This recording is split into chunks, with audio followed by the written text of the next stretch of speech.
I should be able to handle this.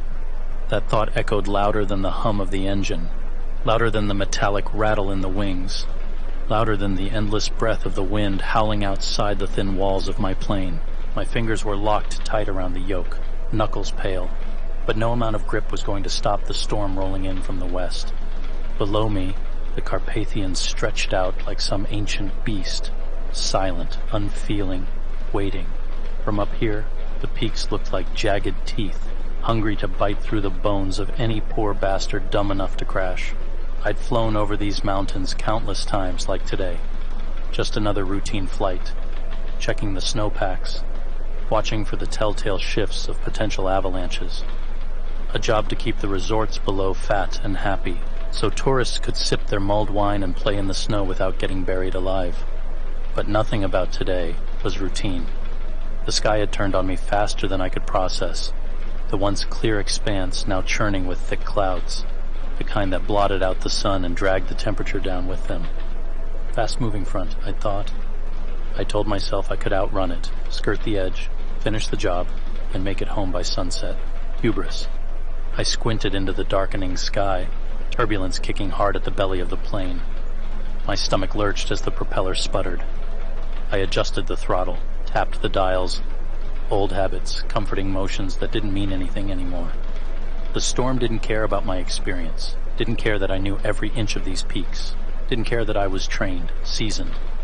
I keyed the mic, heard the crackle of static before my voice even left my mouth. Mayday! Mayday! This is Eagle 27. We are experiencing a catastrophic failure and are going down. Send help immediately! I could hear myself, could hear the desperation in my own voice, but no one was listening. I was alone out here. Alone. The plane jolted again, no, wrenched, and the engine whined like a wounded animal. Come on, I thought. My fingers clumsy in the cold, trying to restart the engine. My breath fogged the windshield, the temperature in the cockpit plummeting as the heating system sputtered and died. Mayday. The word felt useless now. The radio sputtered, only static in response. No crackle of rescue, no promise of help. The engine gave one last sickening cough, and then the silence. Worse than the howling wind, worse than the turbulence, the dead silence of the engine. My heart pounded in my chest, each beat slow, deliberate, like the ticking of a clock counting down. I pulled the yoke back, fought to keep the nose level as the plane started to descend. The mountains below seemed to rise to meet me, like they'd been waiting all along. My hands shook, and I felt the icy bite of fear clawing at the back of my neck, up my spine. This wasn't supposed to happen. I should have been able to handle this, but no amount of skill, no amount of experience was going to fix a dead engine in the middle of a snowstorm. The wind threw the plane into a spin, and for a moment, the world outside the cockpit was just a blur of white. I fought the controls, adrenaline surging through my veins, my mind racing through every protocol I'd ever learned, every emergency drill I'd ever run. None of them prepared me for this. The plane shuddered again as the ground raced toward me. I clenched my teeth, pulled back hard on the yoke, and prayed. The mountains were coming fast, too fast. I knew I was going down. It was just a matter of where and how hard. When I hit, it wasn't the crash I'd imagined all these years in the back of my mind. It wasn't fire or a spectacular explosion. It was the sound of metal screaming against ice, the sickening crunch of impact, and the world tipping sideways. My head slammed against the side of the cockpit, stars bursting behind my eyes as the plane skidded and rolled down the mountainside, finally coming to a stop with a heavy thud that knocked the breath from my lungs. Silence again, except for the steady patter of snow beginning to bury the wreckage. I was alive, at least I thought I was. The world outside the shattered windshield was nothing but an expanse of white. I took a breath, or tried to. My chest felt tight, pain radiating from what I was sure was at least one cracked rib. The seatbelt dug into my shoulder, the metal buckle biting into my skin, but I was too afraid to move, afraid that if I shifted, something else would break. Cold crept in, filling the cockpit. It moved fast, like a predator, like it had been waiting for this moment. I could feel it gnawing at my fingers, numbing them, making it hard to even unbuckle myself.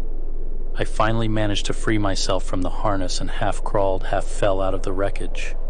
The snow was deeper than I'd expected, swallowing my legs up to my knees. The wind cut through me, slicing down to the bone. It wasn't a chill you could shake off.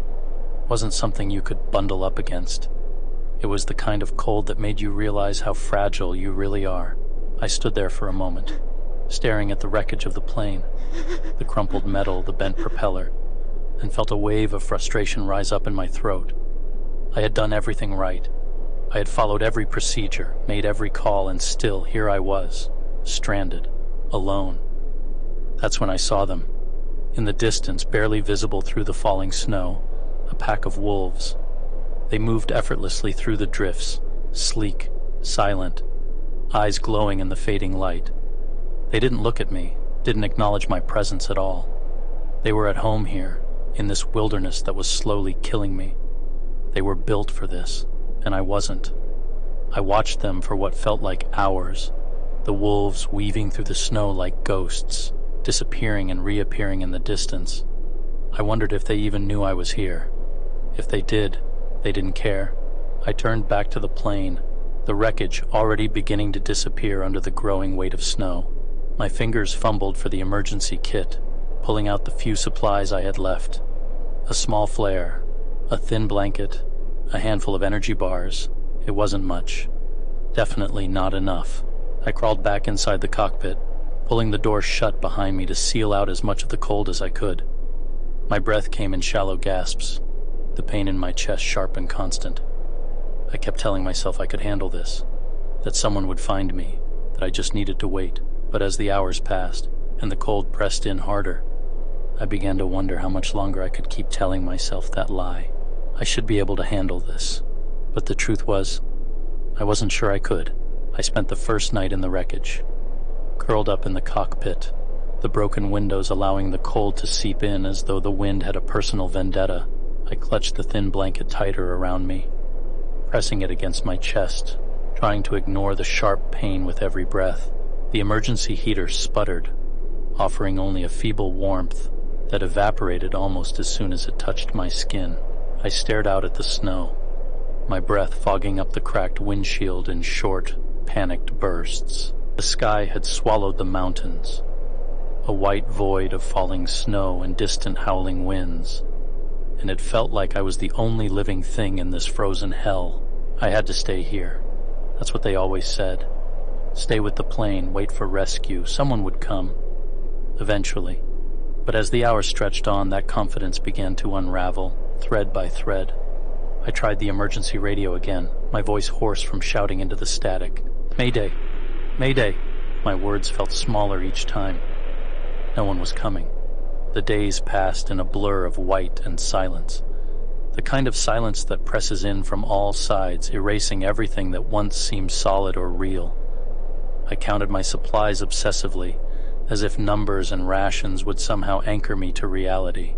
2 energy bars, 4 flares, 1 small heater that was already starting to fail.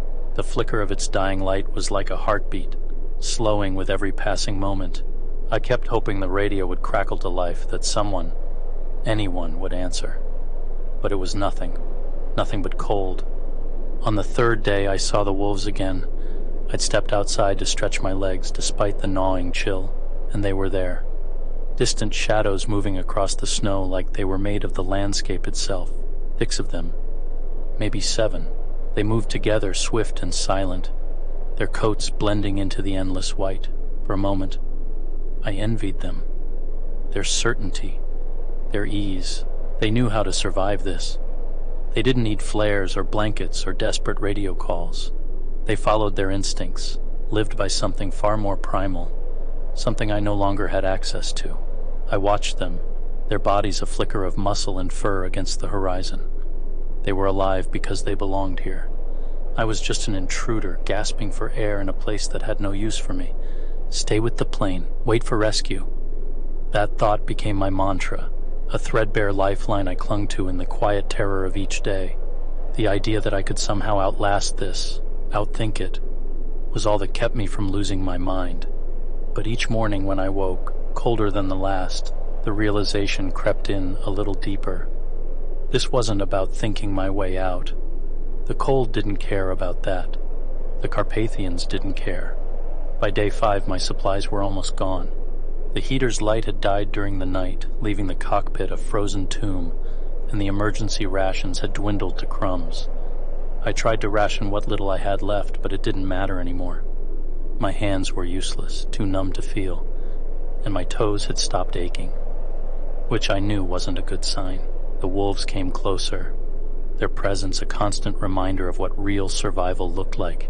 I watched them as I sat by the plane, my hands trembling in my lap. They were hunting, their eyes flashing with purpose, their bodies moving through the snow as if it were air. There was something unsettling about how simple it was for them. They were lean, efficient, not weighed down by hope or fear, just hunger and instinct. I watched them as I sat by the plane, my hands trembling in my lap. They were hunting, their eyes flashing with purpose, their bodies moving through the snow as if it were air. There was something unsettling about how simple it was for them. They were lean, efficient, not weighed down by hope or fear, just hunger and instinct. They lived. I was dying. On the 7th night, I made the decision. I couldn't stay with the plane anymore. That was a lie, a misbelief I'd been feeding myself, repeating over and over like a prayer. Staying wasn't survival. It was death by inches, and it was getting colder, the kind of cold that creeps inside you, not just under your skin but inside your bones. It steals your breath, clouds your thoughts, and makes everything seem distant, even yourself. The cold magnifies our flaws. Every breath I took reminded me how little control I had, how weak my body was becoming. If I stayed, I would die, so I packed what little I had left, flimsy supplies that seemed laughable in the face of the storm outside, and set out. The goal was simple: get off this ridge, find lower ground, maybe a cave or shelter, something. I didn't even know if I was walking in the right direction. The snow was falling harder now, erasing the sky, erasing everything. I had to keep moving. It was the only way to keep the blood in my veins. My breath came in short bursts, misting the air in front of me. The wind cut at my exposed face, sharp as a blade. Every step was a struggle, each footfall heavier than the last. My legs burned, my chest ached, and I could barely feel my hands anymore. The world was shrinking around me, narrowing to a tunnel of white and pain. But I kept going. I had to. Then I heard it, a low rumble. At first I thought it was the storm, but the sound grew louder, sharper, avalanche. I barely had time to react.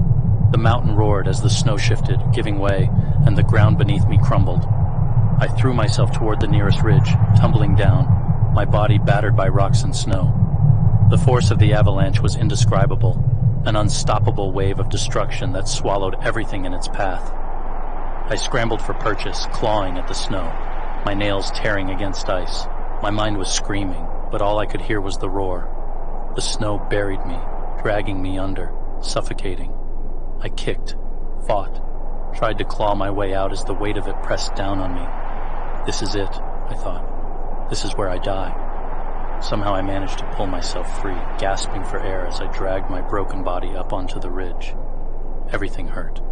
My ribs felt like shattered glass, and my right leg screamed with every movement.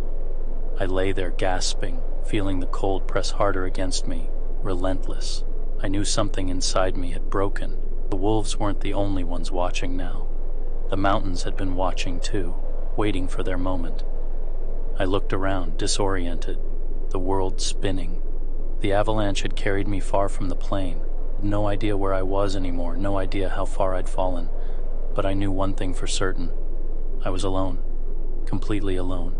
I tried to stand, but my legs gave out beneath me. Every part of me ached. My hands were raw, cracked and bloody from the climb out of the snow, and my feet. God, my feet, I couldn't even feel them anymore. I could barely think, barely breathe.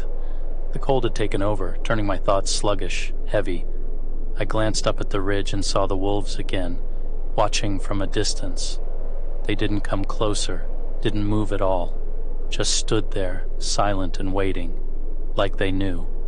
They were going to survive this. I wasn't. I laughed, a ragged sound that was more of a cough than anything. It felt ridiculous, absurd. These wolves, these creatures who lived by instinct alone, who thrived in the cold, in the wilderness, and me, with all my experience, all my training, all my knowledge, brought to my knees by a force I couldn't comprehend, couldn't fight. I thought I understood survival, thought I understood what it meant to live in this world, but the cold wasn't just a number on a thermometer. It wasn't a thing you could prepare for. It was alive. A creeping, ravenous thing that stripped you down to your core, to your most primal self. And in that moment, I realized that I didn't have what it took to survive.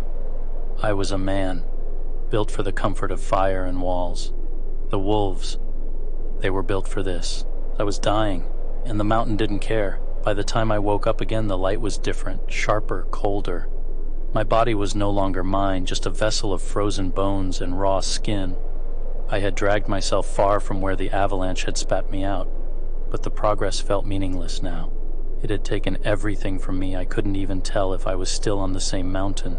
The snow stretched in every direction, endless, an infinite sea of white that swallowed everything. I tried to stand, but my leg buckled, the pain shooting up like an electric shock. There was no going back, no plane, no shelter, no life waiting for me at the end of this journey. Just me and the snow, and the growing certainty that no one was coming. But I wasn't dead, not yet. I forced myself up, half limping, half crawling, the cold gnawing at me with a hunger I hadn't felt before. Every step felt like a concession, like I was giving more of myself to the mountains, letting them strip away what little hope I had left. I don't know what drove me forward. Pride, fear, a quiet place to die. I couldn't tell the difference anymore. It felt ridiculous to think I still had a chance, but there was something in me, some last, frail remnant of stubbornness that kept pushing. I could barely feel my feet anymore, just the dull throb of something that used to be pain. My hands, God, my hands were useless lumps of frozen flesh, swollen and blackened. I stared at them, knowing there was no saving them, no saving me. I collapsed again, face first into the snow. This time, I didn't get back up. I couldn't. I lay there and I realized this was the moment. This was the thing I had feared all along. Not the crash, not the wilderness, but the cold itself. It was a quiet killer, not some monstrous thing with fangs and claws, but a slow, methodical force, stripping away every bit of humanity until nothing was left. I wasn't Adam anymore. I wasn't anything. I was just another broken thing in the snow, and the mountains didn't care.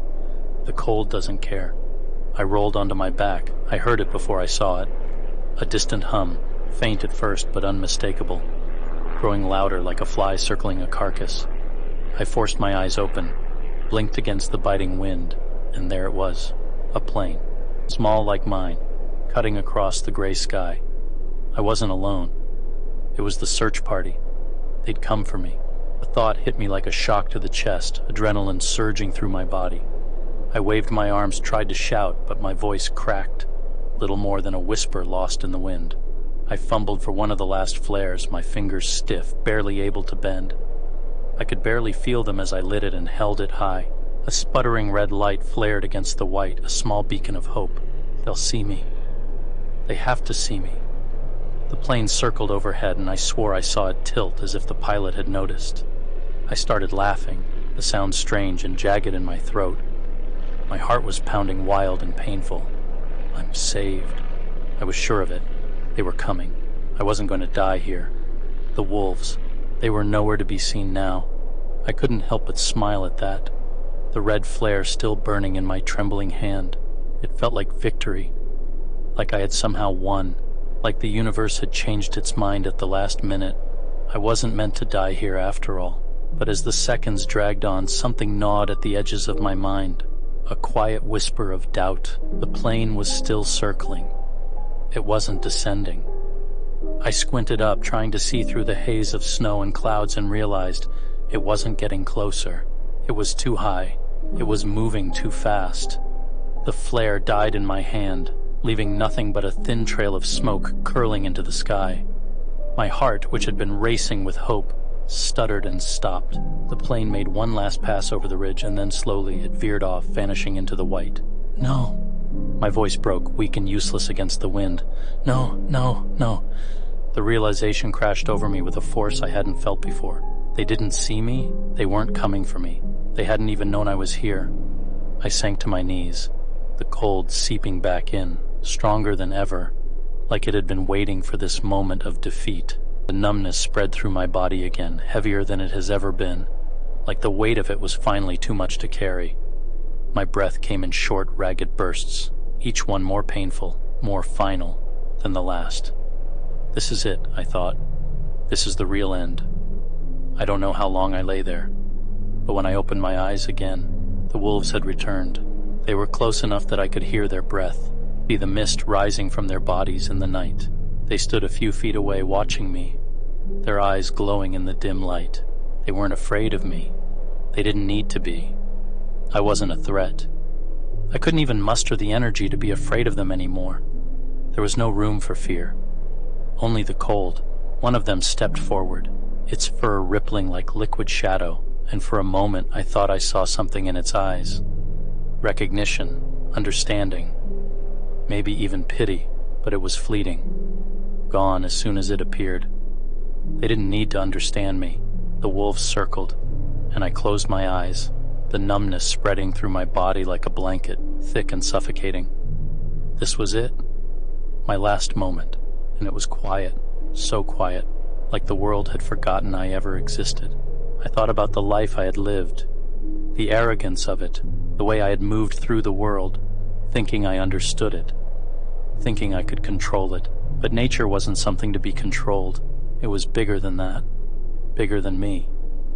I thought I had survived all this time because of my knowledge, my skill. But now, in the cold, I understood. I had never really survived at all. The wolves were there, standing over me now, their eyes calm, indifferent. They didn't fear death the way I did. They didn't fear the cold. They were the cold. In the darkness, I saw the plane again, circling overhead, dipping low, the searchlight flickering across the snow. But this time, I knew the truth. It wasn't real. The rescue was never coming. I let out a breath, long and slow, watching the mist rise into the night. This was the way things were meant to be. As I closed my eyes one last time, I felt it. The weight of the world slipping away, leaving nothing but the silence. And the wolves. Finally, they had come to claim me, and I welcomed them.